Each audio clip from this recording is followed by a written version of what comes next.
नमस्कार प्यारे मित्रों, मैं आपका अमृतेश आपके अपने YouTube चैनल अमृत एकेडमी में हार्दिक स्वागत करता हूं। दोस्तों, आज हम एक बहुत ही महत्वपूर्ण टॉपिक लेकर आए हैं जिसका नाम है राजभाषा यानी कि ऑफिशियल लैंग्वेज। इस टॉपिक को शुरू करने के पहले हम लोग पढ़ते हैं कि आखिर में यह राजभाषा है क्या, इस शब्द का अर्थ क्या है। तो हम लोग सामान्य भाषा में राजभाषा का अर्थ अगर पूछा जाए क्या होता है, अभिप्राय क्या होता है, तो हम लोग कह सकते हैं कि राजकाज की भाषा, राजकाज की भाषा।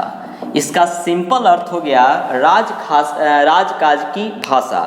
इसका मतलब है कि राज के कार्यों के लिए, राज के काम को चलाने के लिए जिस भाषा का उपयोग किया जाता है उसी को हम लोग राजभाषा कहते हैं। ऐसे संविधान में राजभाषा का जिक्र अगर पूछा जाए कहाँ किया गया है, तो संविधान का भाग 17 और अनुच्छेद यानी आर्टिकल 343 से 351 में राजभाषा का उल्लेख मिलता है, जिसके तहत बताया गया है कि अनुच्छेद 343 के तहत, यह एक महत्वपूर्ण अनुच्छेद है, 343 के तहत यह बताया गया है कि भारत की जो राजभाषा होगी, भारत की राजभाषा वो हिंदी होगी और जो लिपि होगी यानी स्क्रिप्ट जो होगी वो देवनागरी होगी। इसको भी रखिएगा ध्यान में।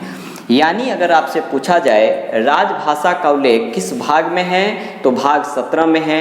राजभाषा का उल्लेख कितने से कितने अनुच्छेद में किया गया है, तो अनुच्छेद 343 से 351 में किया गया है। संविधान का कौन सा अनुच्छेद है जो यह बताता है कि भारत की राजभाषा हिंदी होगी, तो अनुच्छेद 343 और लिपि देवनागरी होगी, उसका भी उल्लेख होगा 343। तो हम लोग कह सकते हैं अनुच्छेद 343 के तहत भारत की या देश की राजभाषा हिंदी है तथा लिपि देवनागरी है। आखिर हिंदी को राजभाषा क्यों बनाया गया, इसके पीछे भी कारण है, क्योंकि भारत की जो कुल जनसंख्या है उसका 46% जनसंख्या द्वारा हिंदी भाषा का उपयोग किया जाता है, यानी हिंदी बोली जाती है। हिंदी को राजभाषा के रूप में बनाने के पीछे भी एक ऐतिहासिक पृष्ठभूमि रही है। ऐतिहासिक पृष्ठभूमि क्या है कि जब 1947 में भारत स्वतंत्र हुआ, यानी 1947 में भारत स्वतंत्रता प्राप्ति करने के बाद भारत में सबसे ज़्यादा बोली जाने वाली एवं समझे जाने वाली एवं लोकप्रिय भाषा हिंदी थी, जिसको राजभाषा बनाने के लिए बहुत सारे राज्यों के द्वारा, क्षेत्र के द्वारा समर्थन किया गया, परंतु इसका विरोध गैर जो हिंदी राज्य थे, गैर हिंदी प्रदेश थे, उन्होंने इसका विरोध किया। इसके लिए संविधान सभा के द्वारा इस डेट को रखिएगा ध्यान, 11 से 14 सितंबर 1949 ईस्वी, ये डेट यानी इतने समय तक 11 सितंबर से 14 सितंबर 1949 तक संविधान सभा के द्वारा बहस हुई थी। बहस किस लिए हुई थी, क्योंकि राजभाषा के रूप में हिंदी को बनाने का निर्णय किया गया था। लेकिन यहाँ बहुत सारे लोग थे, दो पार्ट में थे। कुछ लोग कहते थे कि नहीं, राजभाषा के रूप में हिंदी को बनाइए, कुछ लोग कहते थे कि नहीं, राजभाषा के रूप में हिंदी को नहीं बनाइए। लेकिन सबसे ज़्यादा जो समर्थन मिला था कि हिंदी को राजभाषा बनाना ही चाहिए। इसी कारण इसी बहस के बाद ही नियम समिति ने यह निर्णय लिया कि राजभाषा के रूप में हिंदी को ही बनाया जाएगा। और नियम समिति के अध्यक्ष कौन थे, तो डॉक्टर राजेंद्र प्रसाद यही थे, जिन्होंने यह निर्णय किया कि नहीं, राजभाषा के रूप में हिंदी ही होगी। परंतु इस डेट को और भी नहीं भूलेंगे जो अगला बता रहे हैं, 14 सितंबर 1949। ये डेट एक इम्पॉर्टेंट डेट है, क्योंकि 14 सितंबर 1949 को ही मुंशी और आयंगर फार्मूला, एक वर्ड हम लिख रहे हैं, मुंशी आयंगर फार्मूला, ये इसको भूलेंगे नहीं। मुंशी हैं और अनंत शयनम अयंगर, ये दो व्यक्ति थे, महान व्यक्ति हैं। इन दोनों के फॉर्मूला के आधार पर ही 14 सितंबर 1949 को हिंदी को राजभाषा के रूप में, हिंदी को राजभाषा के रूप में या संवैधानिक भाषा के रूप में स्वीकार कर लिया गया। इसलिए हम बताए हैं कि इस डेट को नहीं भूलेंगे। तो अगर आपसे पूछा जाए इस तरीके से क्वेश्चन कि संविधान सभा में कौन सी ऐसी समिति थी जिसने यह निर्णय किया था कि राजभाषा के रूप में हिंदी होगी, तो वो होगा नियमन समिति। नियमन समिति के अध्यक्ष कौन थे? तो डॉक्टर राजेंद्र प्रसाद। और राजभाषा के रूप में हिंदी को स्वीकार करने का निर्णय कब किया गया था या बहस कब से कब तक हुई थी? तो 11 से 14 सितंबर 1949 को। लेकिन हिंदी को संवैधानिक भाषा का दर्जा कब दिया गया? तब रखेंगे 14 सितंबर 1949 को।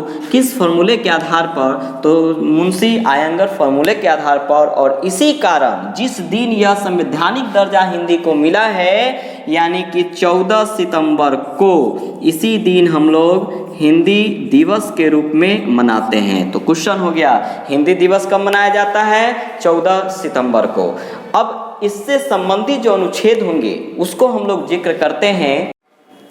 अनुच्छेद 343 में यह कहा गया था कि संघ की राजभाषा हिंदी होगी और लिपि देवनागरी होगी। 343 में कहा गया था। लेकिन अनुच्छेद 344 में कहा गया है कि राजभाषा को परामर्श और सलाह देने के लिए एक आयोग और एक समिति का गठन करेगा। यानी 344 में अगर कहा जाए क्या है, तो राजभाषा में सलाह देने के लिए, राजभाषा में सलाह देने के लिए एक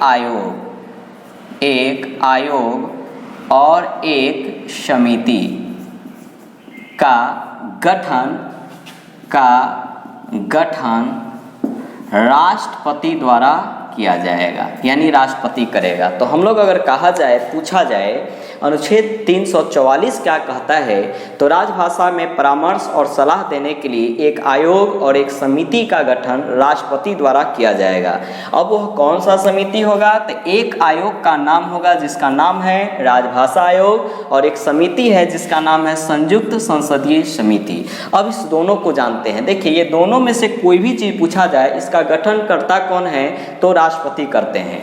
पूछा जाएगा राजभाषा आयोग का गठन राष्ट्रपति द्वारा जो होती है, इसका उल्लेख किस अनुच्छेद में है? तो 344 का 1 के तहत। प्रथम राजभाषा आयोग बना कब था? 1955 में। कुल सदस्य कितने होते हैं राजभाषा आयोग में? तो 23 होते हैं, जिसमें एक अध्यक्ष होते हैं और 22 अन्य सदस्य होते हैं।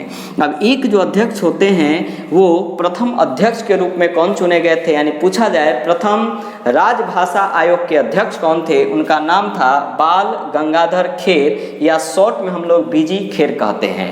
यह प्रथम जो राजभाषा आयोग बना था, इसमें यह नियम बनाया गया था कि प्रथम जब संविधान लागू होगा उसके प्रथम 5 वर्ष, यानी संविधान लागू होने के 5 वर्ष की समाप्ति होने पर प्रथम राजभाषा आयोग का गठन किया जाएगा, जो कि प्रत्येक 10-10 वर्षों के अंतराल पर राजभाषा आयोग बनेगा। और इसमें जितने भी सदस्य होते हैं, यानी 23 जो सदस्य है, इस सभी की नियुक्ति करेगा कौन? तो सभी का सभी नियुक्ति होता है राष्ट्रपति के द्वारा। इसको भी आप लोग नहीं भूलेंगे। अब इसका मेन काम क्या है? मेन काम होता है कि राजभाषा आयोग या राजभाषा में सलाह देना कि उसके निर्णय सही हैं गलत हैं, ये सभी का सलाह देता है। और इसी आयोग की अनुशंसा जो है, यानी इसका जो रिपोर्ट आता है, उस रिपोर्ट की अनुशंसा करने के लिए एक समिति बनाया गया है जिसका नाम है संयुक्त संसदीय समिति। और यह जो समिति है, इसका गठन किस अनुच्छेद के तहत है? तो 344 का 4 के तहत। इसका गठन करता कौन है? तो इसका गठन भी राष्ट्रपति जी करते हैं। इसका पहली बार गठन कब हुआ था, यानी संयुक्त संसदीय समिति का गठन प्रथम बार कब हुआ, तो 1957 में। टोटल सदस्य कितने होते हैं, तो 30 सदस्य होते हैं, जिसमें 20 सदस्य लोकसभा से और 10 सदस्य राज्यसभा से चुने जाते हैं। अब इसी सदस्यों में से एक अध्यक्ष का चुनाव होता है, जिसमें से प्रथम अध्यक्ष पूछा जाए या ऐसे पूछा जाए, संयुक्त संसदीय समिति के प्रथम अध्यक्ष कौन थे, तो उनका नाम है पंडित गोविंद बल्लभ पंत। या इसी को दूसरी भाषा में ऐसे पूछा जाए कि राजभाषा संयुक्त समिति के प्रथम अध्यक्ष कौन थे, तो पंडित गोविंद बल्लभ पंत। इसको रखेंगे ध्यान में। अब हम लोग जो राज्य की जो प्रमुख राज्य में कौन कौन से राज्य है जहां हिंदी भाषा चलता है, अंग्रेजी चलता है, उसको एक एक करके जिक्र करते हैं। अनुच्छेद 345, अनुच्छेद 345 में कहा गया है कि प्रत्येक राज्य की एक राजभाषा होगी, यानी राज्य के विधानमंडल को यह अधिकार है कि अपने शासकीय कार्य के लिए एक अपना राजभाषा का उपयोग कर सकता है। परंतु यह भी नियम है, जिस राज्य की राजभाषा नहीं चुनी गई है, यानी राजभाषा नहीं है, और या जब तक नहीं चुनी जाती है तब तक वहाँ राजभाषा के रूप में अंग्रेजी का उपयोग किया जा सकता है। ये अनुच्छेद 345 के अंतर्गत कहा गया है। अब है कि कितने ऐसे राज्य हैं जहां अंग्रेजी, हिंदी या द्वितीय राजभाषा के रूप में हिंदी को जाना जाता है या है, तो हमेशा रखिएगा 9 राज्य है और एक केंद्र शासित प्रदेश है जहां की राजभाषा हिंदी है। जैसे राज्य में बिहार, झारखंड, उत्तर प्रदेश, मध्य प्रदेश, छत्तीसगढ़, उत्तराखंड, हरियाणा, राजस्थान और हिमाचल प्रदेश। 9 ऐसे राज्य हैं जहां की राजभाषा हिंदी है, तथा एकमात्र केंद्र शासित प्रदेश दिल्ली है जहां की राजभाषा हिंदी है। उसी तरीके से 4 ऐसे राज्य हैं जहां की राजभाषा के रूप में इंग्लिश का उपयोग किया जाता है, जिसमें एक है मेघालय, मिजोरम, अरुणाचल प्रदेश और नागालैंड। यही 4 ऐसे राज्य हैं जहां की राजभाषा अंग्रेजी है। उसी तरीके से द्वितीय राजभाषा के रूप में हिंदी वाले क्षेत्र केवल 5 है, जिसमें से 3 जो है वो राज्य हैं और 2 केंद्र शासित प्रदेश है। राज्य में एक है महाराष्ट्र, दूसरा गुजरात, तीसरा पंजाब और केंद्र शासित प्रदेश में एक है चंडीगढ़ और दूसरा है और अंडमान निकोबार। ये सभी का सभी हम लोगों ने राजभाषा के अंतर्गत पढ़ा है। अगर आप लोगों को यह वीडियो अच्छा लगे तो लाइक करें, शेयर करें और सब्सक्राइब करें। तब तक के लिए